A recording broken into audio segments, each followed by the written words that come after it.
അടുത്തൊരിടത്ത് ഒരു രാജകുമാരി ഉണ്ടായിരുന്നു. അവൾ നല്ല ഭംഗിയായ രാജകുമാരിയായിരുന്നു. പക്ഷേ അവൾക്ക് തീരെ ബുദ്ധിയില്ലായിരുന്നു. അങ്ങനെ ഇരിക്കുമ്പോൾ ഒരു മാലാഖ അവളോട് പറഞ്ഞു, നിനക്ക് ഞാനൊരു വരം തരാം. നിനക്ക് ഒരാളെ കണ്ടാൽ സൗന്ദര്യത്തോടെ കണ്ടാൽ അവർക്ക് ഭാഗ്യം നൽകാം.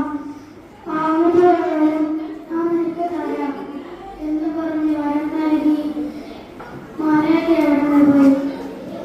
അതേപോലെ മറ്റൊരു രാജ്യത്ത്